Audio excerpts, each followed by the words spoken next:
다만 조금 안정이 돼간다고 그래서 뭘 다시 저질레를 해보려고 한다든지 또 뭘 시작을 해보려고 한다면 올해는 안 돼요. 올해는 그러지 말아라.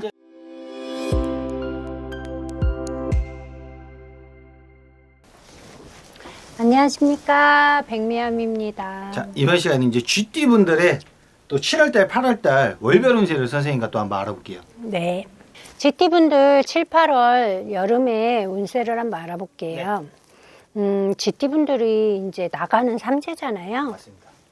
나가는 삼재인데 이분들이 물론 이제 10대, 20대, 30대 뭐 다 다르겠지만 이분들 굉장히 힘들었어요.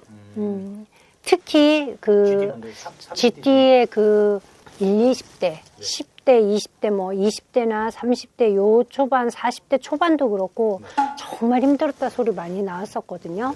근데 이 힘들었다 소리가 이제는 많이 줄어들어요.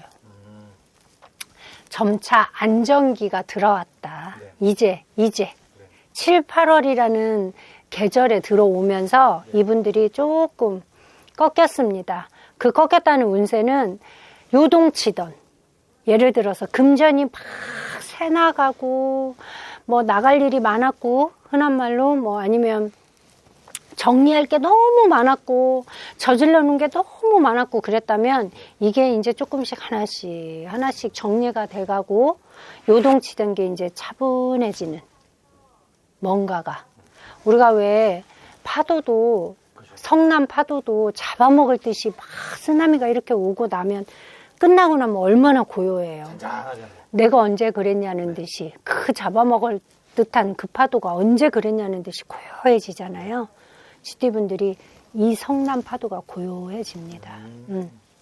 그러면서 금전도 이제 하나씩 자리를 잡아가고요.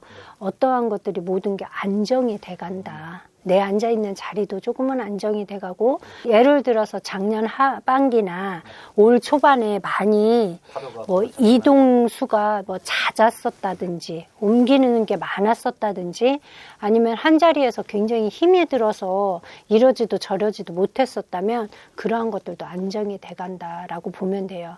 다만 조금 안정이 돼간다고 그래서 뭘 다시 저질레를 해보려고 한다든지 또 뭘 시작을 해보려고 한다면 올해는 안 돼요. 올해는 그러지 말아라. 안정이 됐다 해도 이 성남 파도 아래에 어떠한 것들이 잠재되어 있는지는 아직 모릅니다. 모르기 때문에 모든 것들이 다 완벽하게 내려앉걸랑 그때에 뭘 이렇게 투자를 하셔도 뭘 벌리셔도 그쯤 가셔서 하시는 게 맞지 않겠나 봐요. 그리고 애정운도요. 지금은 금전운과 비슷하게, 사업이나 어떤 운과 비슷하게 뭐 많이 티격거리고 싸웠다면 그것도 평온하게, 예를 들어서 또 사이도 다시 알콩달콩하게 이런 식으로 간다라고 볼 수가 있습니다.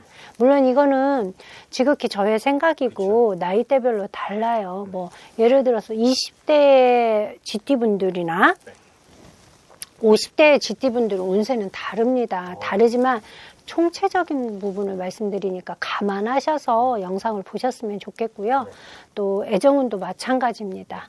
건강운은 조금 조심하셔야 될 것 같아요. 쥐띠분들 7, 8월의 건강운은 뭐 호흡기 쪽이나 기관지 이런 쪽으로, 감기나 독감이든 뭐가 됐든 뭐 아직도 여전히 코로나가 있죠. 여전히 그런 게 있듯이 그런 쪽으로 조금 조심하셔야 될 것 같습니다.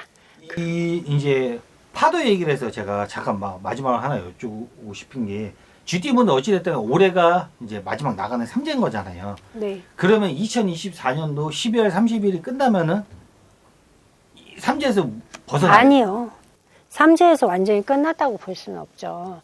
삼재에서 다 끝났다고 뭐 날짜가 12월 30일이라고 딱 꼭 집나요? 우리는 음력도 가지만 절기상으로도 갑니다. 그래서 삼재가 나가도 확 나간 건 아니고 후파가 또 1년 간다는 분들도 봐요. 그렇게 보아야 되기 때문에 지금 뭐 삼재가 안 들어왔는데도 벌써 삼재가 들어온 띠들도 있는데 알 수가 없는 거예요. 근데 쥐띠분들이 12월 31일 날 삼재가 끝났다 안 끝났다 이거를 점찍기보다는 삼재가 끝났어도 조금은 더 조심해서 내년 상반기까지는 네. 조금 더 살피면서 가라. 살펴서 가서 나쁠 건 없으니까. 네. 그건 알고 가셔야죠. 적어도 내년 입추는 좀 지나가야 되지 않겠나. 제가 볼 땐 그래요. 네. 지금까지 백매함에서 GT분들의 7, 8월 운세를 알아보았습니다. 감사합니다.